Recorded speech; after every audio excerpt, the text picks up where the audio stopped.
This is Liz, Life with Liz, here on WSMN 1590, Nashua's source for news and talk.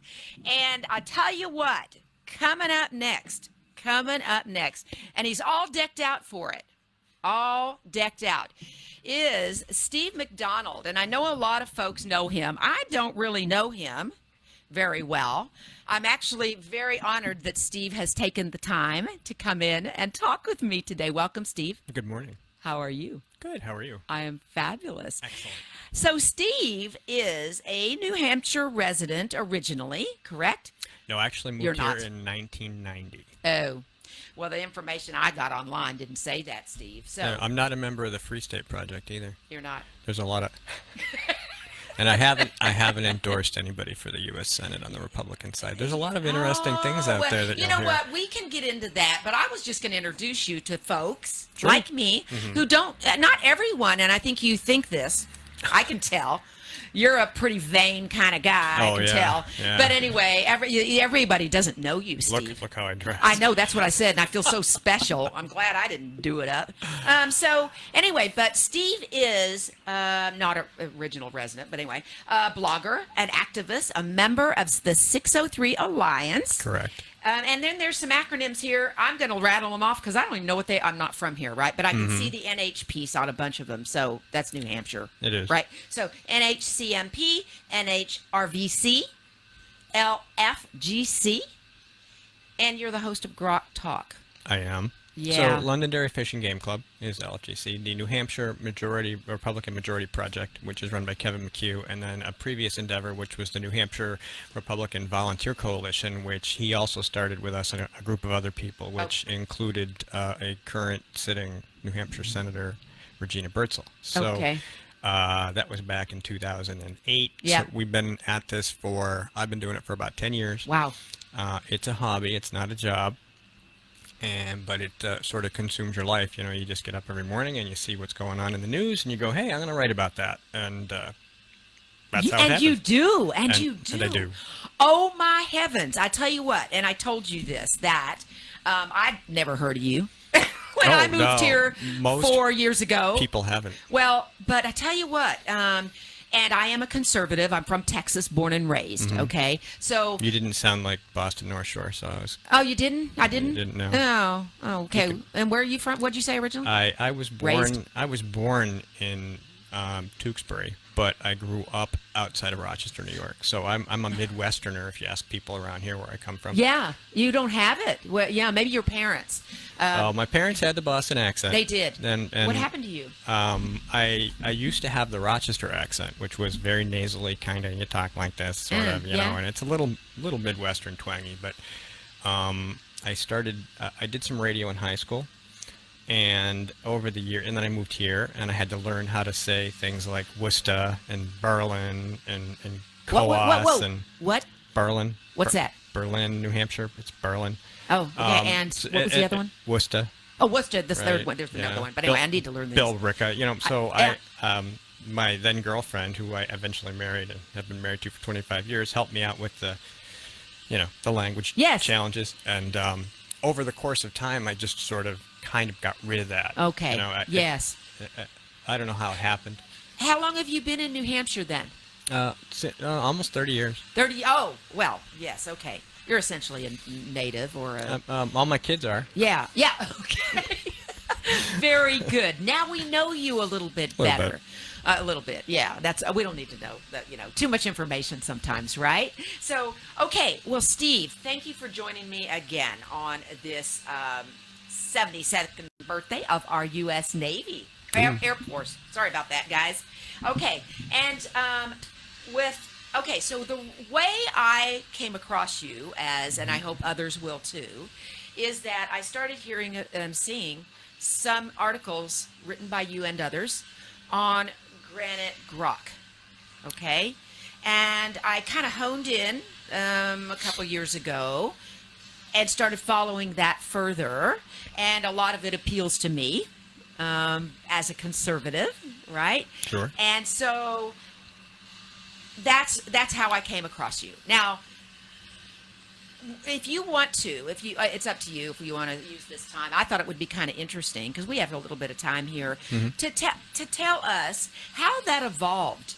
Oh, You sure. know, a Yeah. little bit about how this kind of, summarize your time. How this evolved. Well, I can give you two different journeys here. Okay. First was my own.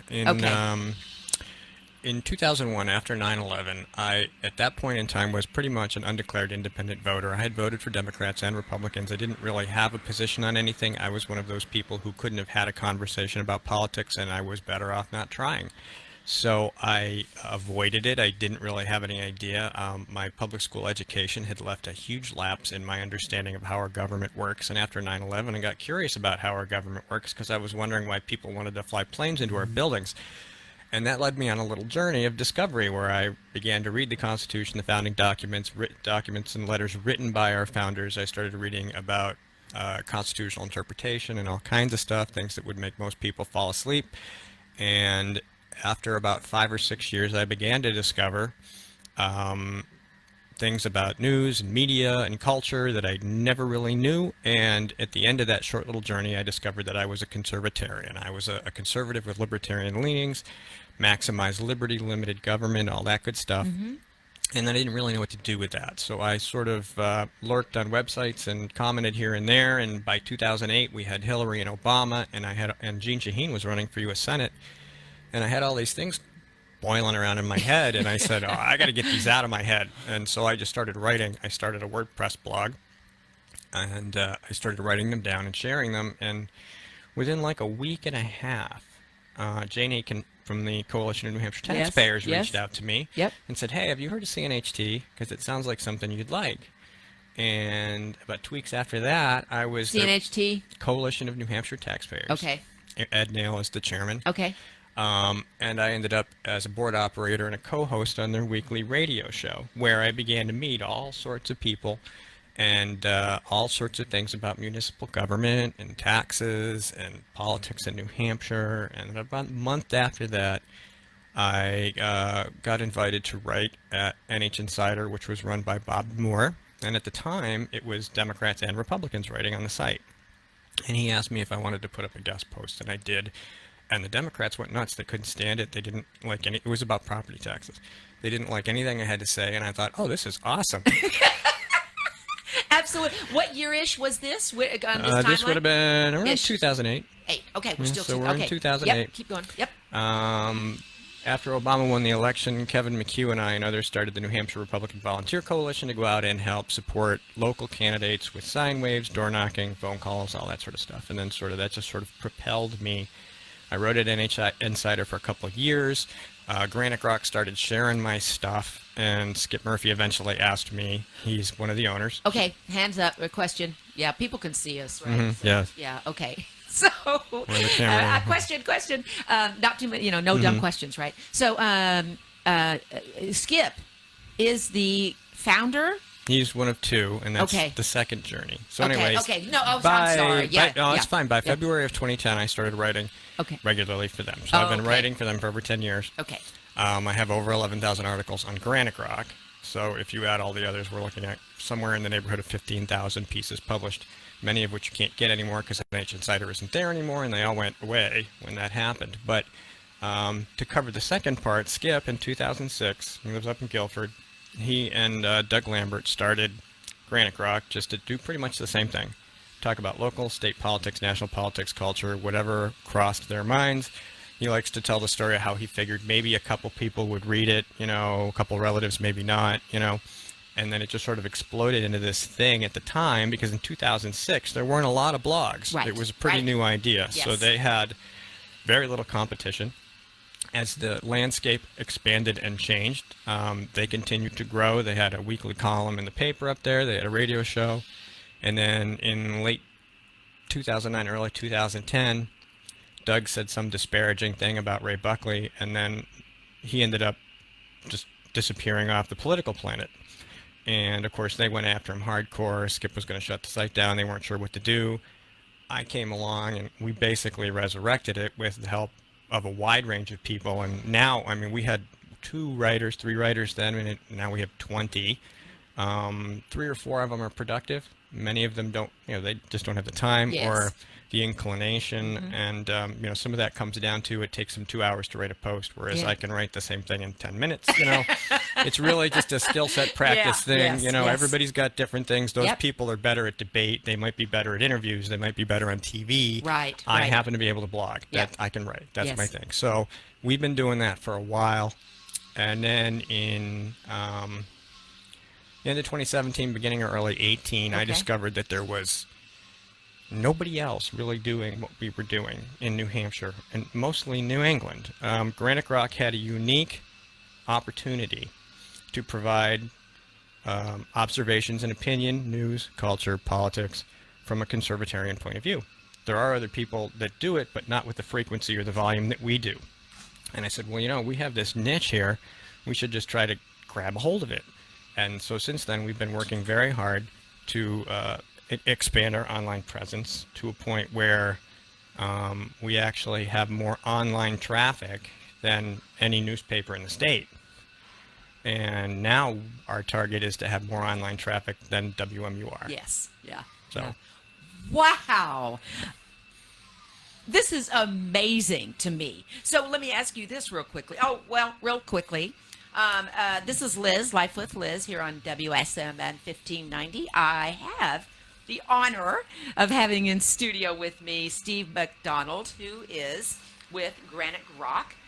And Grok Talk, is that the... Grok Talk is our podcast. That's your and podcast. We've done it 2 different times before. Okay. The last time we did it for 3 years, out of a studio space at the CNHT offices in Concord. Okay. And that became a full-time job, pretty much, and I have a full-time job. So Oh, you also have a full-time job? I have a full-time job, Oh. and so this is my hobby. Oh, I have my. a full-time job. I couldn't do both, so we had to shut it down. We are currently in the process of resurrecting it by using Zoom meetings so that we can basically Yes. conference from home Okay. and do the program. And we're still working the bugs out. We started it like 3-4 weeks ago. Oh, okay. So it's- this is something new This again, is the right? new version of Of- the same programming, and at some point we'll start bringing guests back in and doing things like that. But for now, it's just me and Skip and Mike Rogers and whoever else is available. Right now it's just been us. But we were the 3 guys who always did Grok Talk every week for 3 years out of Concord. So that's where we started. And it's Okay. basically the same thing. It's blogging on the air. It's talking about the news, opinions, issues, Yep. local, state, national, whatever. Okay. All right. Okay. So that explains that. Is there anything else as part of Grok that I The have Grok missed? universe? Grok. No. What did you say? The Grok universe? Yeah, We yeah. are in the process of creating something called microgroks, which are basically satellite sites specific to a municipal or regional area in New Hampshire. So right now we have one in Nashua, we have one in Manchester, we have one in Keene. No, not Keene. We have Monadnock, which covers that portion of the state, Keene, Peterborough out there, and we have one up in Guilford and Wyndham. So what these are basically with a flick of a switch, we can create a website specific, GraniteGrok / name of town, and say Manchester, for example. We would want Manchester writers writing about Manchester issues or issues that are state or national that affect Manchester. And in the case of Manchester, ever since Richard Gerard's radio show closed up shop, they haven't really had a focal point for conservative or conservatarian politics online in that city. So somebody up there asked me if we could do something about that, and we did. So that's in the development stage. We're still rounding up people to write and working out who's running what. We're doing the exact same thing in Nashua. And we're going to do it wherever we want, wherever we can. I mean, obviously not every single town, because Right. that's crazy, because I still have to supervise all that stuff. Yes, yes. But, if we have individuals in a town or an area that's underserved as far as the conservative and libertarian message is concerned, and they have somebody who's talented enough and is interested in either being the admin for that or just writing or arranging content, then we are probably interested in hooking them up with some web space. Oh my. Okay. I live in Bedford, by the way. You do? I do. I live in Merrimack. Okay. Well, this is all. Man, you're a busy, busy guy. It's amazing what you can do once you get productive with, for a lot of people, the writing is really difficult. Yeah. And I'm always looking for people who can write from this perspective and write well, Yeah. or even just write competently so that we can edit it, tweak it a little. Yeah, because you would do that if somebody was game, right? Right. I mean, oh, absolutely. You know, absolutely. they got to be. We do. Pretty, we do letters to the editor now, op-eds, and you don't have to have your own login or account. You can just send us information and material, and we'll post it if it's suitable for our website. Right. And that's really it. Now, I sat down this morning with my coffee and my breakfast, and I basically wrote 4 blog posts in the course of an hour.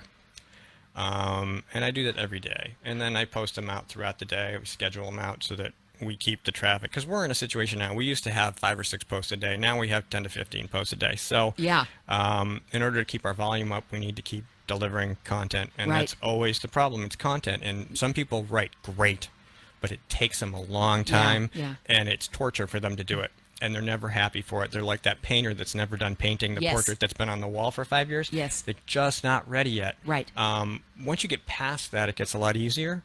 So I try to offer them, obviously, some advice or some skills on how to do shorter, simple posts that get as much information out without all the torture. Right. And so that's something that we try to share. And we were just always looking for it. But I have to remember that, while I can't go and debate, because it's just not my thing, Yes.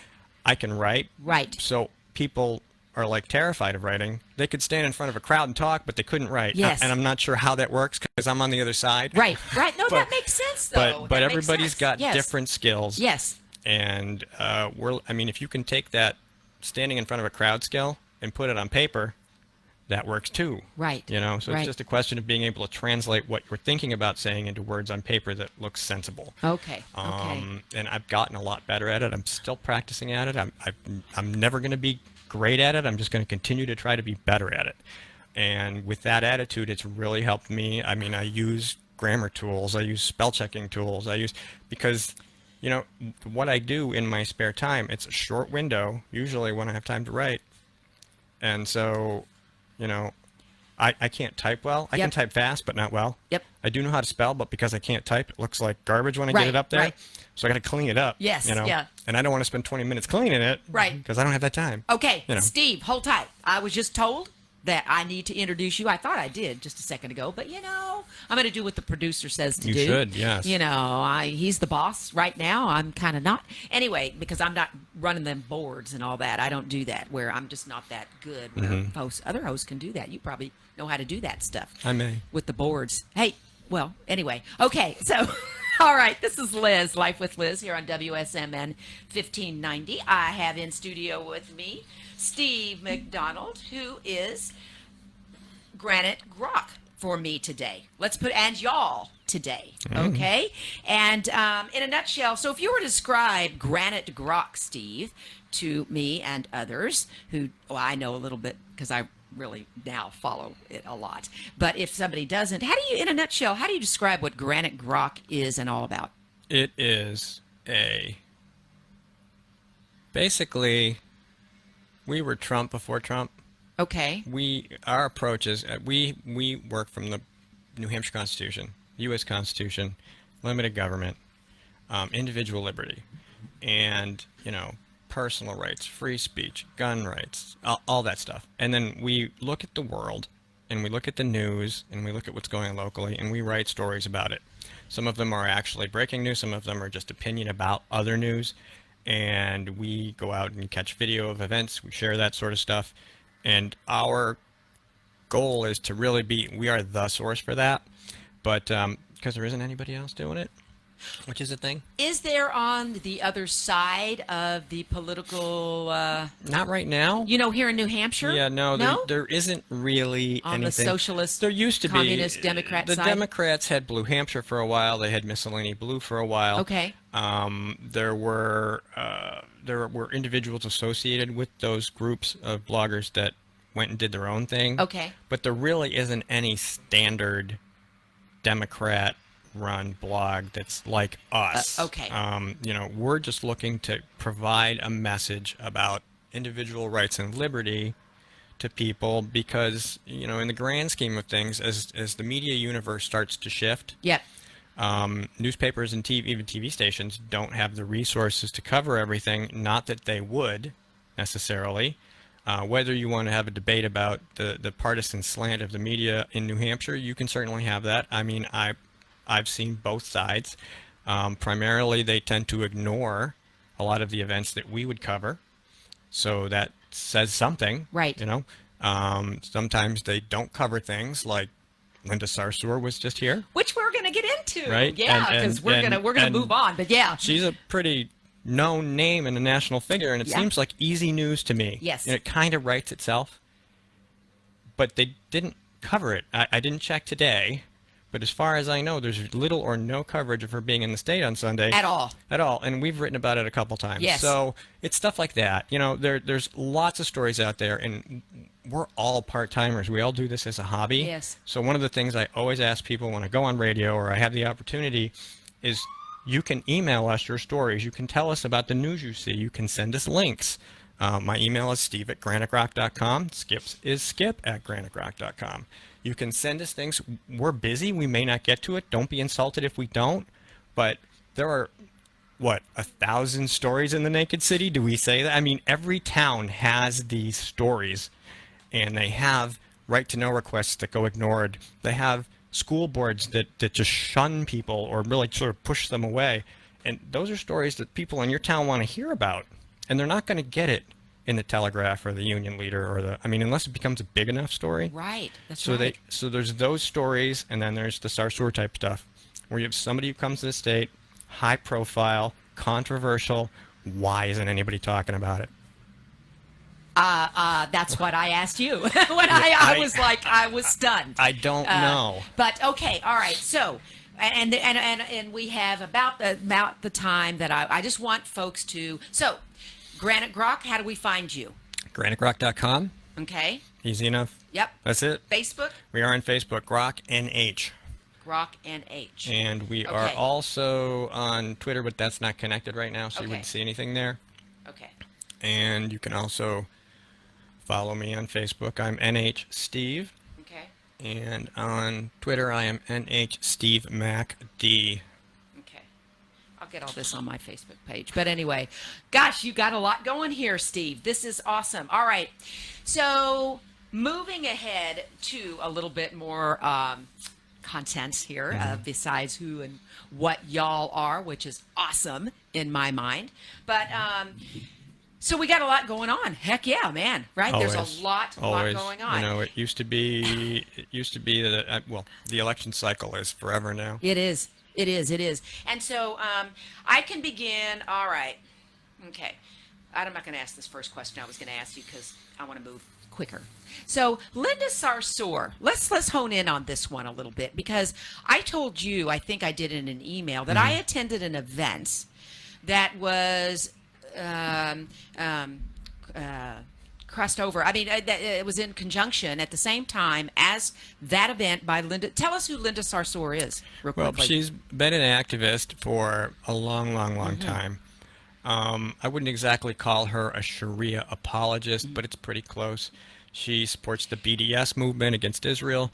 She has ties to groups that have links to funding terrorism or who have supported the cause of terrorism, especially in the Middle East. So, and her default answer to anything that sounds contrary to that is that you're an Islamophobe. So, her goals, you know, she wears a hijab. She is very, and then she became famous because she was one of the co-founders of the Women's March.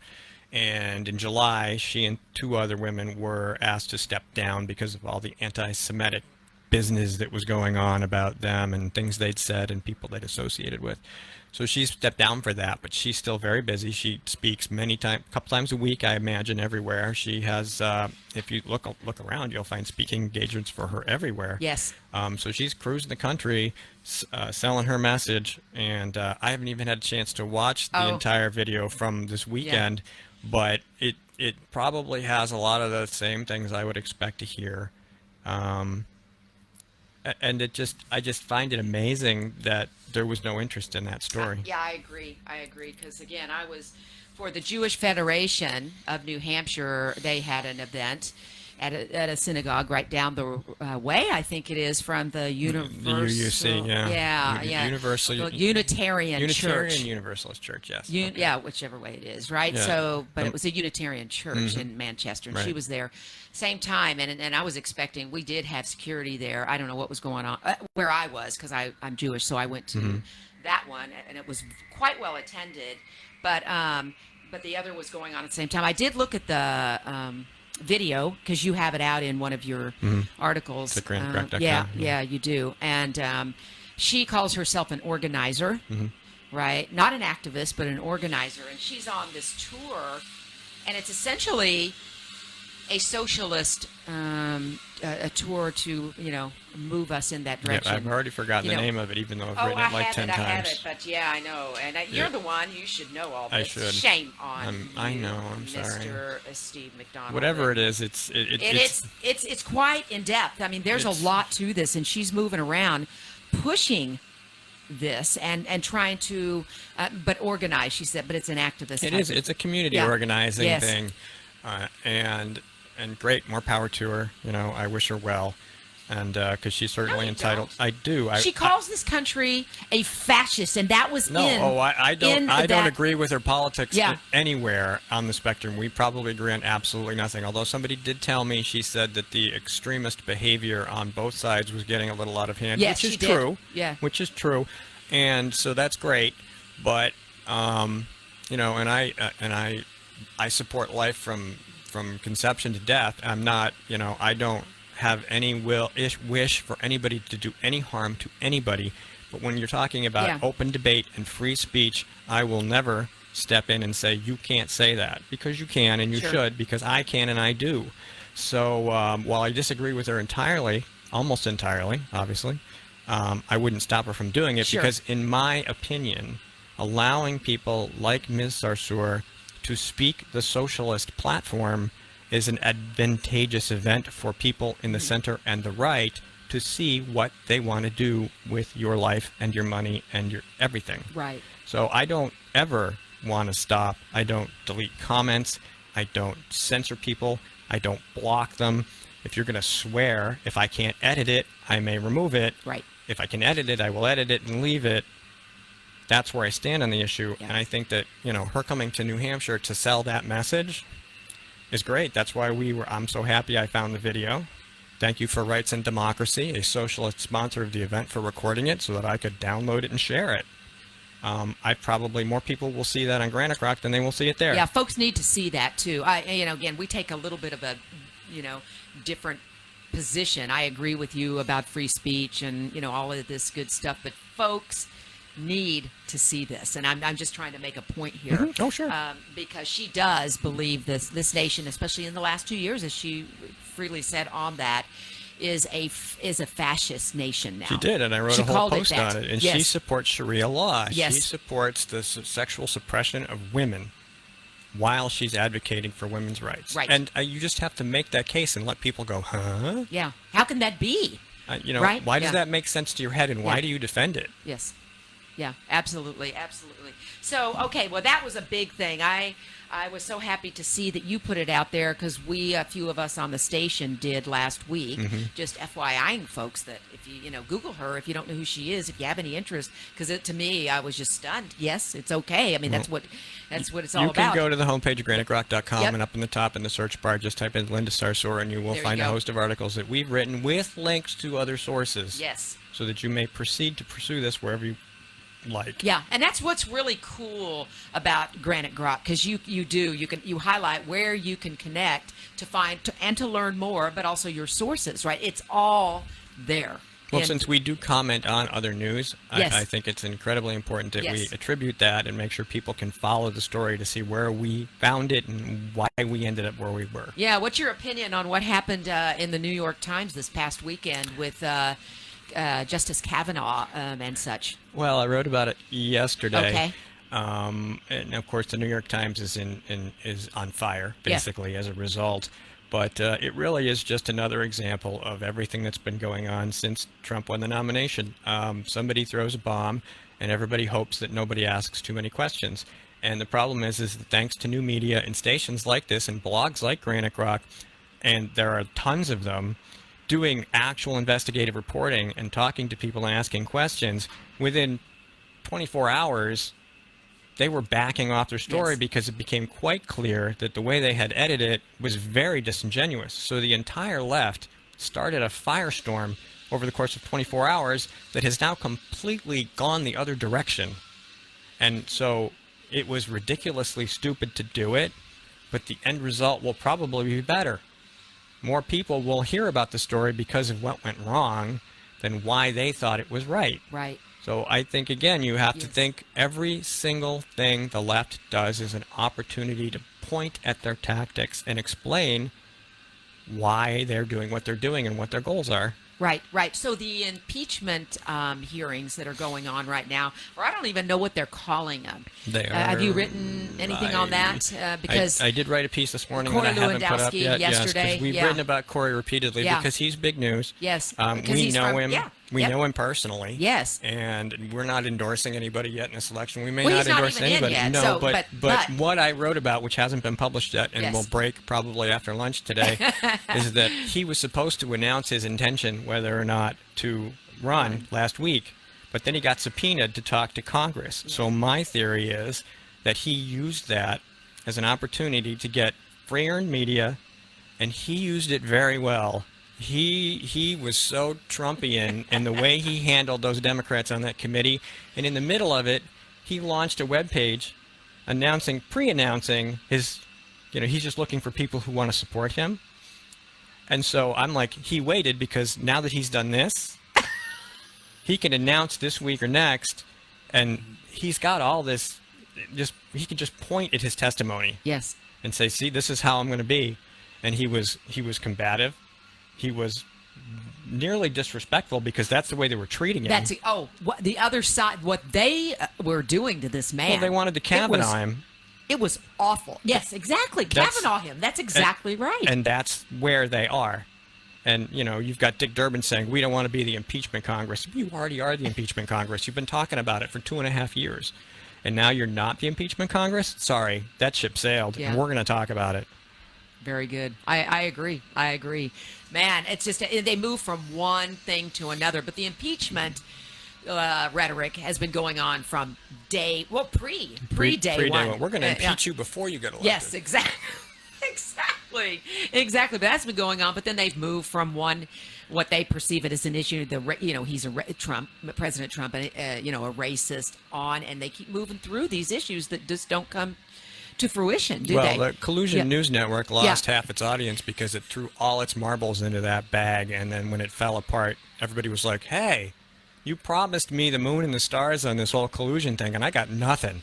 And now you're moving on to obstruction. They got nothing. They're moving on to impeachment. They got nothing. They can't get him impeached. It's not going to pass the Senate. This is just a political exercise in theater to keep negative press on the president in the media. That's all it is. That's all this has ever been. Agree. Well said. Okay, so we are going to begin wrapping up here. I have Steve McDonald. This is Liz, Life with Liz here on WSMN. Steve McDonald is with GraniteGrok, which I actually really like. And y'all, listeners, need to reach out. Reach out if you like, but also just take a look at Steve's GraniteGrok. Tell us, Steve, real quick. I'm not as quick with you. How do people find you? Go to GraniteGrok.com. You can visit us at GrokNH on Facebook. Okay. If you have stories, news, information, or you just want to give us a hard time about something, you can email skip@GraniteGrok.com or steve@GraniteGrok.com. We do have about 20 different writers. About half of them are occasional, and about a third of them are almost every day, every week. News, opinion, everything but sports and weather, although we do talk about the climate, and everything from a conservative libertarian perspective. So we'd like you to come and read and share, and you can be critical of us, or you can praise us, or you can disagree with us, because we're good with all of it. There you go. Hey, who's going to win? Let's end this with a bang. Who's going to win the Democratic primary? That's a good question, and it's a little early, but right in your now, mind, this is your mind. Your opinion. If Biden doesn't drop off a cliff, he has the best position, because I don't think any of the top contenders are leaving until it's over, or until until something dramatic happens, say Super Tuesday, they get wiped out. So if Sanders and Warren are still in, they're going to continue to fight for the same voters. All the other Democrats who aren't so sure about Sanders and Warren are probably going to vote for Biden only because they think he's electable, which he's not, but that's fine with me. None of the other players really. Kamala Harris had hope until Tulsi Gabbard nuked her at the debate. Yeah. And she's been sliding ever since. I don't think she's going to recover from that. Tom Steyer thinks he's going to buy it. He's not. I think he's going to get one debate and he's done. So it will be close, but I think it'll be a situation where everybody's like, well, this guy's the most stable, Biden. I think he has a long shot. But again, he's old. The schedule is grueling. God bless them for daring to test their bodies on this gauntlet. It is insane. I can't imagine doing that at that age. But, as long as they've got money, they'll keep running. And if they survive the process, I get a feeling that Biden may still come out on top because he still polls pretty well everywhere. And again, Sanders and Warren are sort of splitting everybody else. Yeah. Do you see what is happening, though, with Warren and her rallies? So she was in, I think it was New York. I might have this wrong. Or maybe it was Austin. And she had some 20,000 people. And this is real deal. Hugely yeah, popular, she's got, no, it was New York. It was New York. Never mind. It was in an Austin paper. Kind of weird. But, not weird. I know Austin's weird, right? So, yeah. Anyway, but she's got some huge numbers. She does. Compared to the others as well. She's the new Bernie. But she's got it figured out. She is doing a lot of Trump type of tactical work. And the big thing, and we're going to wrap it, is that I read that she has a dog named Bailey or something, and a